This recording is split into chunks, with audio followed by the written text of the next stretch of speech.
Assalamualaikum warahmatullahi wabarakatuh. Berjumpa lagi dengan saya di channel Bang Fan Petani Muda.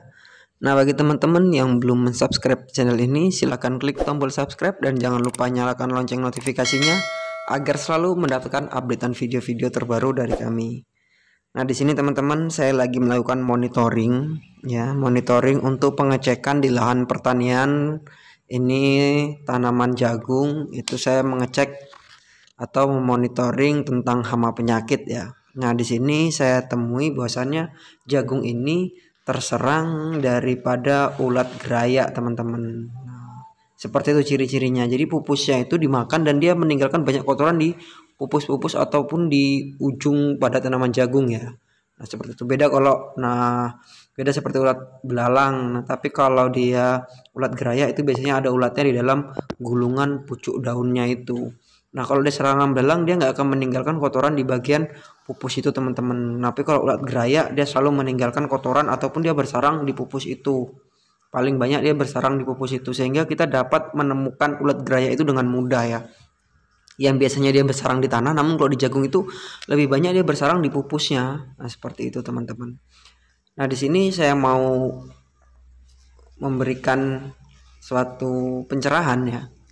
Bahwasannya kalau tanaman jagung kita itu terserang ulat geraya, maka hal-hal yang perlu kita lakukan adalah yang pertama itu kita harus mensanitasi lingkungan kita, teman-teman. Nah, lingkungannya itu harus ya benar-benar bagus, bersih ya di tanaman jagung itu. Nah, yang kedua, kita harus menggunakan apabila kita menggunakan insektisida organik ya, teman-teman ya. Bisa kita buat insektisida organik itu bisa kita buat sendiri.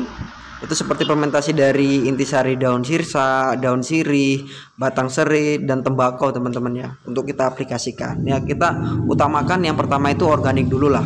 Nah, gitu. Kemudian kita juga bisa menggunakan APH ya, teman-teman. Itu agen pengendali hayati. Itu seperti Beauveria bassiana, Metarhizium rilli dan Bacillus thuringiensis, teman-teman. Nah, kalau yang semuanya itu kita udah nggak bisa lagi, misalnya menggunakan organik juga kita nggak mau, menggunakan sanitasi nggak mau, ya udah kalau gitu kita yang terakhir yaitu menggunakan bahan kimia, teman-teman. Nah, jangan sampai salah dalam pengaplikasian bahan kimia. Ini yang sering makanya ulat gerayanya tidak mati.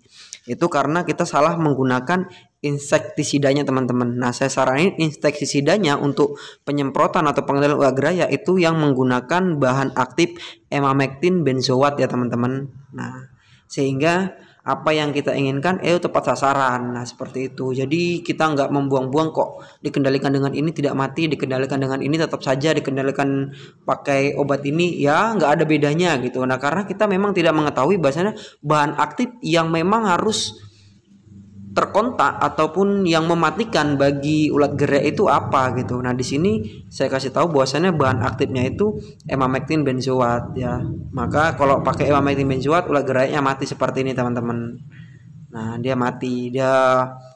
Tapi jangan salah, hati-hati ketika memang mati itu biasanya dia bisa membawa patogen ya atau jamur di ulat geraya itu atau berjamur sehingga pupusnya juga nanti jadi busuk kena jamur dan akhirnya jagung itu mati. Jadi kita benar-benar dalam merawat tanaman jagung ketika udah kita kendalikan, kita lihat kemudian kita buangin lah yang masih menempel di pupus itu. Kalau dia kering busuk takutnya nanti menimbulkan jamur. Nah, mungkin itu ya, teman-teman, saya akhiri.